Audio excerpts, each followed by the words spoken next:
va monter, comme on l'a déjà fait, du cul de canard, donc en forme d'aile sur la leçon. Et ensuite, on va devant poser une touffe de fibres. Donc, ce genre de fibre-là. Après, chacun peut choisir la couleur qui lui convient. Ou éventuellement, monter le même type de mouche avec plusieurs couleurs différentes, selon les conditions de luminosité. Et selon ce qui, pour le pêcheur, est le plus visible. C'est ça qui est intéressant. Alors, on va donc monter la mouche que j'appelle bivisible. Donc, on va choisir un hameçon de 16. Pourquoi tout à l'heure 14 et pourquoi maintenant 16 ? Pour imiter une baitis, bon, on a une taille plus grande, ce qui justifie un hameçon de 14. Et pour imiter une ignita, on a une mouche qui est plus petite, ce qui justifie un hameçon de 16 qui est plus petit. Voilà, hein. C'est important hein, quand vous êtes d'essayer de monter des mouches avec différentes tailles d'hameçon, de façon à essayer de représenter la taille, le volume, l'allure générale de l'insecte. Alors, qu'est-ce qu'il nous faut comme matériau? Bon, c'est pas compliqué. Cul de canard, la même couleur que celle que j'ai utilisée tout à l'heure. Là aussi, du bing, le même que tout à l'heure, je ne change pas. Hein. On va faire un corps différent. Je vais utiliser du polish kill, hein, c'est-à-dire du kill de pan qui a été gratté. Hein, donc chez Polish Kill. Donc on en trouve d'excellents. Éric Lelouvier en a sur son site internet. Je crois que la pochette vaut 3,40 € les 25 kills. Hein, c'est pas très coûteux, je veux dire. Et on trouve une gamme, il y a au moins à peu près une dizaine de couleurs, de coloris différents depuis le naturel, avec différentes teintes qui sont donc possibles. J'ai dû en amener deux. J'ai amené, pour que vous voyez, je vais faire passer, vous connaissez, j'ai amené du green, du vert, hein, et puis de l'olive dorée ici. Ce qui est important, ce qui est très important dans l'utilisation du kill de pan, il est nécessaire de le vernir, hein, parce que sinon on ne voit pas la segmentation hein, qui est formée par les deux parties, la partie foncée et la partie plus claire du kill. Il faut absolument vernir, sinon ça ne donne pas le rendu qu'on... Par contre, ce qui est important, vous allez voir, je vais le faire, c'est quand on l'enroule, si on ne l'enroule pas à la pince, si on l'enroule à la main, parce que je le fais à la main, c'est de se mouiller les doigts.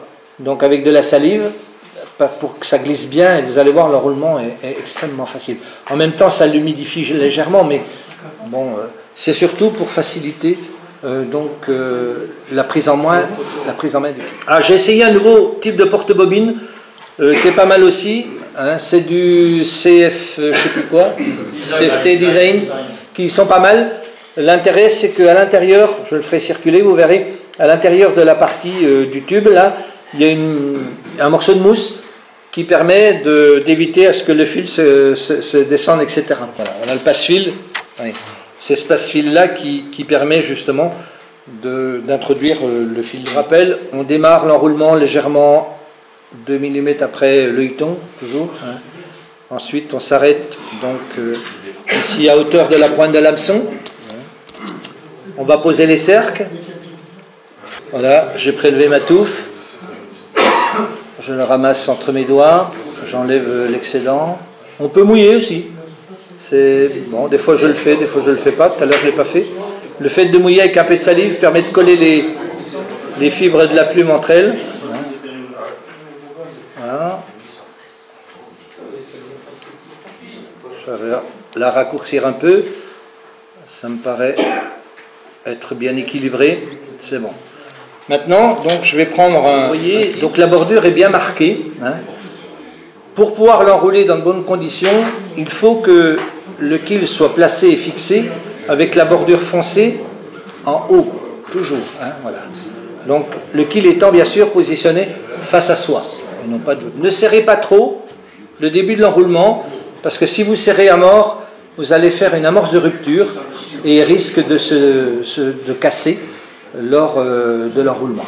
Ne le serrez pas. Ensuite, on peut serrer, hein, bien sûr, progressivement pour améliorer la tenue. Je vais couper l'excédent des fibres. Voilà. On va donner un léger bombé, une légère conicité, je veux dire, pour former l'abdomen. Voilà. Donc maintenant, alors je mouille les doigts et je vais enrouler mon kill. Si tu cherches un nom, c'est la dose. Vous voyez, donc vous allez voir après. Donc, il s'agit de faire des enroulements. Donc là on va couper, hein, puisque c'est bon. On va couper et on va vernir. Donc avec le vernis UV. Je conseille de vernir maintenant, à ce stade-là, et non pas en finale, parce qu'après il y aura l'aile. L'aile étant légèrement couchée vers l'arrière, on va mettre du vernis partout. Donc il est plus logique de le faire à cette étape-là. Il ne faut pas en mettre de trop. J'ai mis un peu trop de vernis. Toute la longueur. Voilà. Ensuite, donc, j'en ai pas mis beaucoup. Hein. L'objectif est de rendre l'aspect brillant et de faire ressortir la segmentation de l'abdomen. Hein. Voilà, donc c'est ok. Ensuite, je vais reprendre une partie du montage de tout à l'heure. Donc toujours pareil, petit thorax en dubbing, un fuseau fin.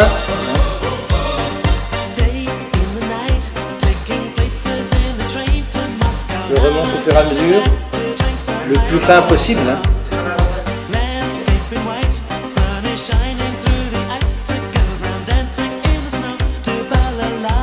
Et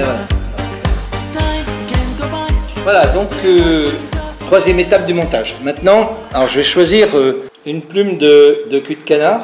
Celle-ci par exemple. Il faut essayer de choisir des plumes relativement bien fournies, hein, comme celle-ci. Bon, j'ai la chance d'avoir des plumes de très bonne qualité. Alors ce qui est intéressant, oui, ce qui est intéressant avec cet outil, c'est que parfois les fibres de la plume sont inclinées et on peut, regardez, on peut les incliner ou au contraire les redresser donc verticalement. J'ai trouvé ça, je trouve c'est vachement bien, chose qu'on ne peut pas faire avec la pince, la table Petit Jean. Hein. Et ça j'ai trouvé que c'était bien parce que on a après dans la pince une présentation des fibres qui est très très bien alignée, verticale, quoi. Donc, si jamais vous utilisez cet outil, j'ai eu quelques déconvenues. Il faut serrer la pince avec les doigts en retirant, sinon ce qui se passe c'est que la pince elle sort. Donc c'est une recommandation, hein, puisque qu'on n'a pas l'effet ressort, il n'y a pas de ressort comme avec la table Petit Jean, puisque la table Petit Jean il y a le ressort. Hein. Donc là il faut bien serrer et ensuite donc retirer hein, de l'outil, retirer la suite. Hein. Donc je coupe le rachis, je vais prendre la seconde pince ici, hein. Donc là il y a... Maintenant, donc j'obtiens ça, hein. Je vais utiliser l'appareil Petit Jean, le stacker, hein, voilà. Je vais former ma mèche ici comme ça, d'accord? Ça marche? Je vais prendre ma mèche avec la main gauche et je vais la poser sur mon hameçon. Voilà.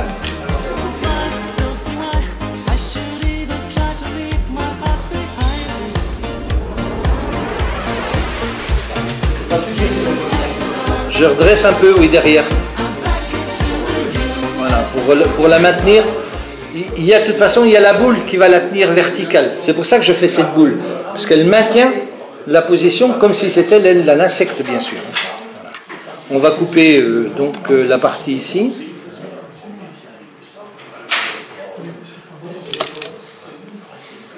Voilà. Alors vous voulez quoi comme couleur? Du rouge, du jaune? Non. Donc ensuite on va prélever une petite mèche. Hein. Une petite mèche de... Oh, j'aurais pu mettre du blanc, hein, c'est pas... Non, ça se voit pas tellement bien sur le... Oui, c'est vrai que... Voilà. Alors, n'en prenez pas de trop, ça c'est beaucoup trop. Je dédouble ici, hein, pour faire préparer la mèche. On en prévoit une longueur, je prévois une longueur assez grande, même s'il y a de la chute, il y a de la perte, c'est pas grave. Hein. Vaut bien avoir une longueur de mèche plutôt grande. Hein. Je la coupe ici correctement. Comme ceci, vous voyez. Je vais nettoyer pour enlever les fibres, donc recouper. Je vais présenter ici. Hein.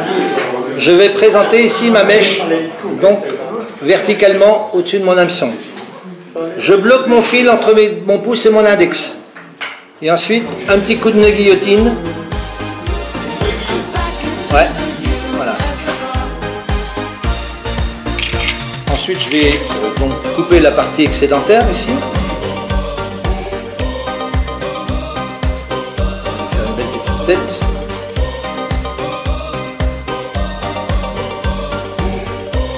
Oui, finish, et la mouche est terminée.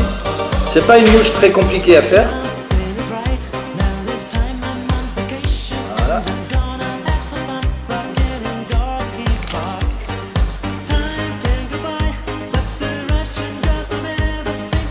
On va enlever. Voilà. On va régler la taille de l'aile. Alors, je rappelle, la taille de l'aile, normalement, elle doit arriver ici à la hauteur de mon ciseau. Vous voyez, hein.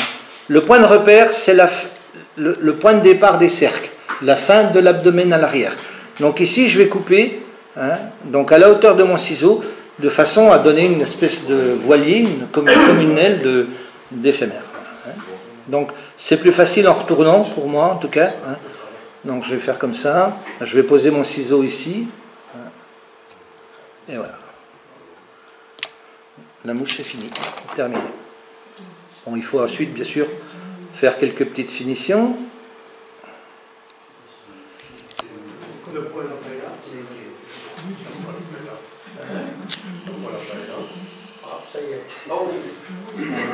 Ah, je suis allé un peu loin. C'est pas grave. Voilà. Sur le catalogue GMC, un vieux là, que tu m'avais donné, ils y sont. Ils y sont, oui, mais il n'en avait plus à Saint-Étienne, donc j'ai pas pu.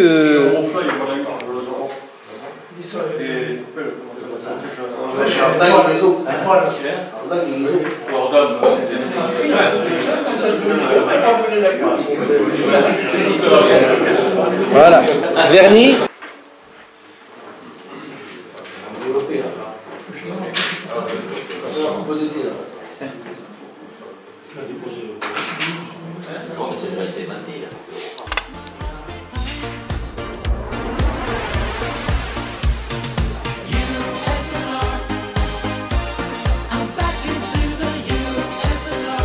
Voilà. Ensuite, ce que je fais, avec mon petit crochet, moi avec une aiguille, hein, j'écarte un petit peu ici.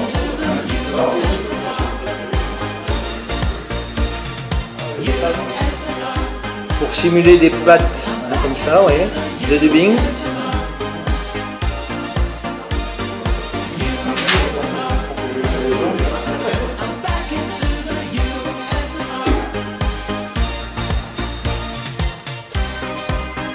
Voilà, c'est good.